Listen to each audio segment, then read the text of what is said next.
Well, yeah, I guess Bernard, I suppose, I don't know, when you sort of played your last match in 2019, did you just sort of see that this might be on your horizon again?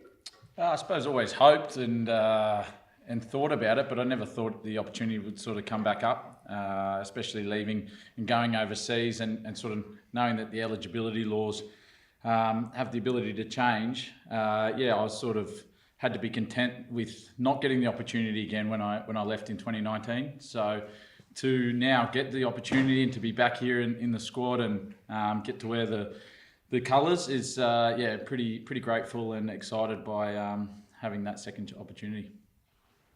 And how do you think that you've changed, I guess, as a player in the last few years? With your experience overseas. Yeah, I think experiences over there have hopefully allowed me to see a more worldly game and how other teams, other players sort of approach the game and their trends and sort of objectives in how they play the footy. I've been lucky enough to play with guys in All Blacks, South Africans and Japanese sort of players. So we all sort of brought a different flavour, and I think just being around those guys has taught me a lot about the rigours of playing footy and how the, I suppose, mindsets and intentions change wherever you are playing the game.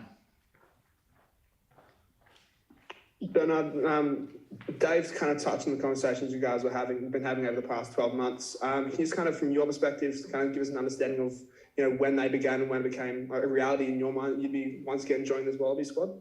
Yeah, well, Dave and I first spoke last year, just after the French series. And we had a really good conversation, open chat about whether that was the right timing or somewhere else down the line. And for me personally at the time, it probably wasn't the right time to come in. Just coming back from overseas, being in bubbles and having a bit of family stuff. Was probably not the right time and wasn't probably in the right mindset, but it gave me time to, I suppose, reflect and really, dive down as to what I personally needed and sort of lit the fire again about coming in. And we had open chats, I suppose, throughout the rest of that season and the start of this season. So to have that call up and that chat probably 3 weeks ago now. I was pretty eager and jumped at the opportunity to come back in. Just on that reflection, was it kind of the key things for you that kind of lit that fire again into that quest to come back and play for the Wallabies? Oh, well, I suppose, whether it was an ego or whether it was something that was really driving and that ambition sort of inside to come in and I suppose also to reflect on when I was in here and how I'd do things differently and where I'd learn and grown. To come back in, really add to the team, and I think, the time's right now. Bernard, have you taken any inspiration, I guess, from watching Quade do something similar last year and come in from the wilderness in a way and then do what he did? Oh, definitely. I was really impressed how he came back in and just the experience and the composure he was able to add to the side. I think you saw pretty much all the players around him lift and grew in stature and confidence by having that experience and that voice and that calmness next to him and sort of directing the team around. So, I thought he'd done a wonderful job last year and even this year. Speaking with the guys, his influence and effect on the team has been massive, and just, really probably sad to see his injury come at that time. I thought he'd done a lot and pretty impressive in his time here.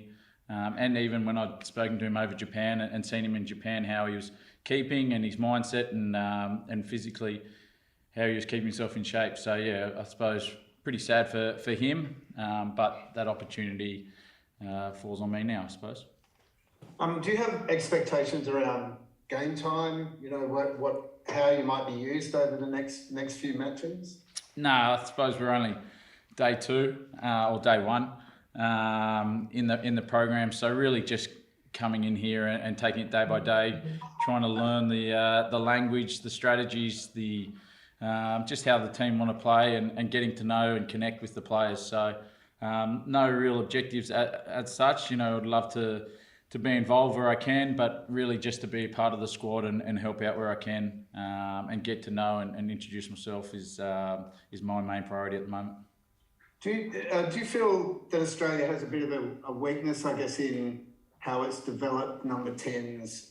You know, we're looking at a couple of really good young players at early 20s, and then yourself and Quade and that kind of age group. I mean, have you noticed that there's been issues in development, and anything you can put that down to if you have? Oh, I suppose there is a bit of a void there of players through that middle section, but no, I'm not really sure. It's probably not for me to talk about, but you know, how we can develop these young guys now is really exciting. I've done a fair bit of work with, a couple of sessions with Benny Donaldson, with Tane Edmund, you know, now in here with Noah. I'm really excited because I see these guys as immensely talented.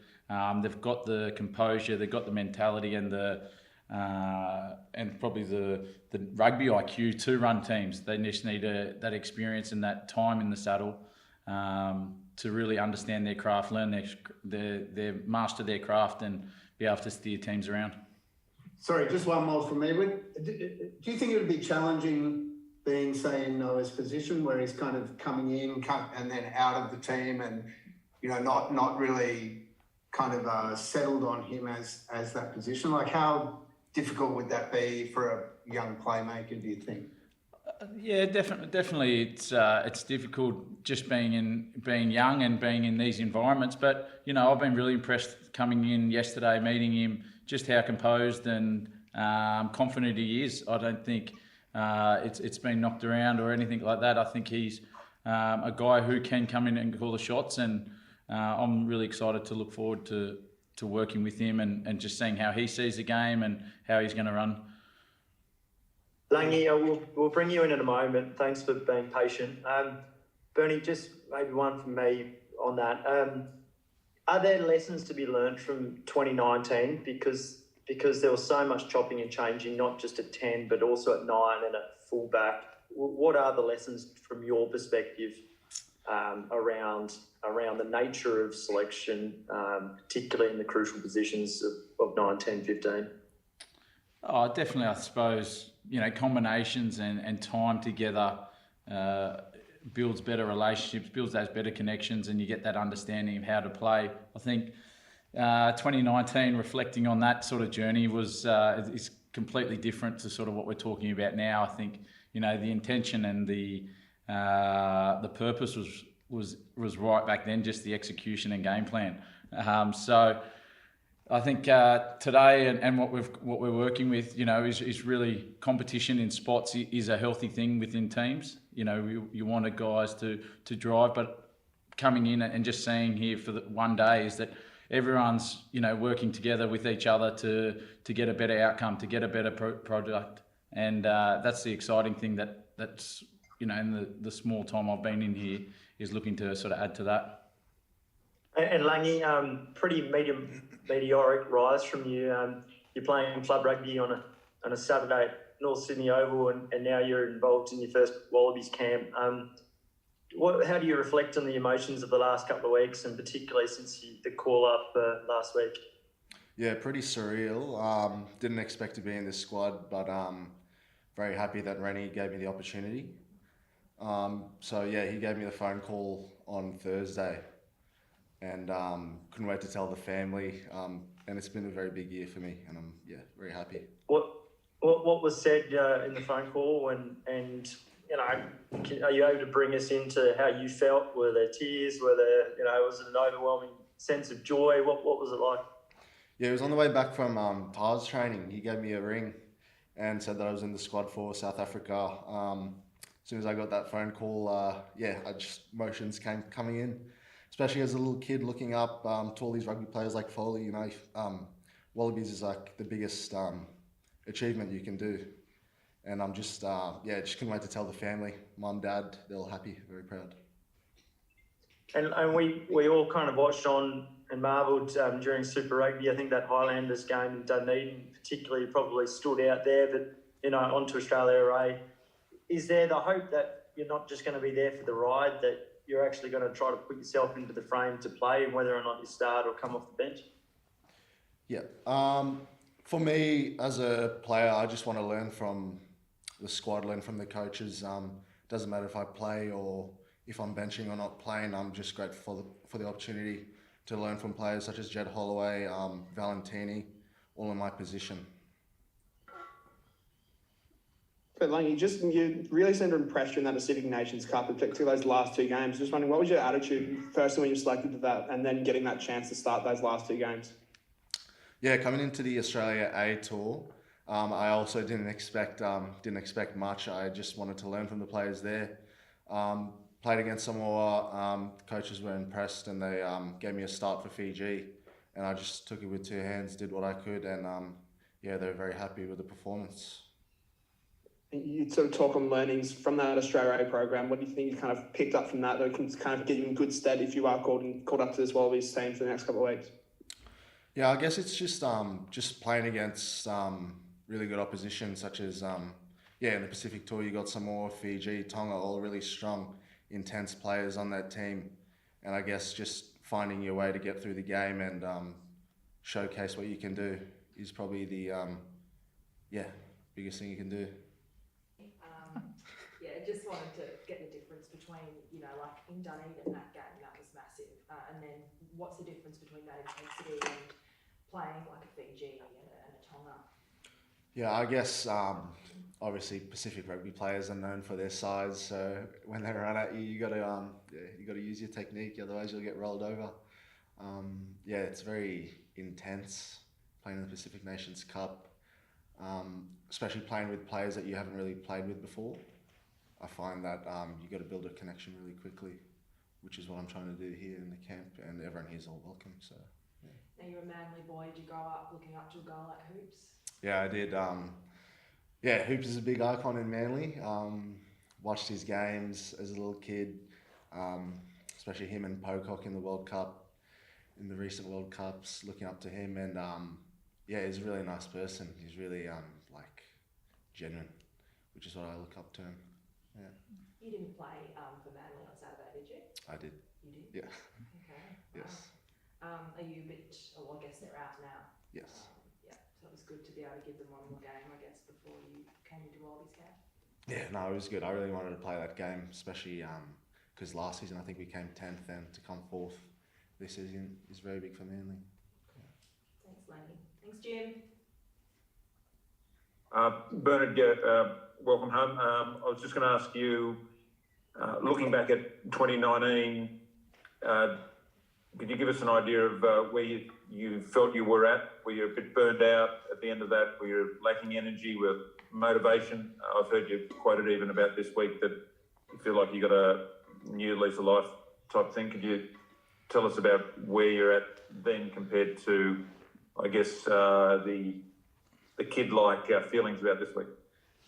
Yeah, it's a good question. I think I've had time to reflect on it, Jim, but I think it was probably we were a place where we cared too much. I think we were trying to force it to happen and trying to really trying too hard to change the outcomes and to really go in there and have an unbelievable tournament. And I suppose that's where, as I said, the intent was all right. The purpose and why we were there was spot on, but just the execution and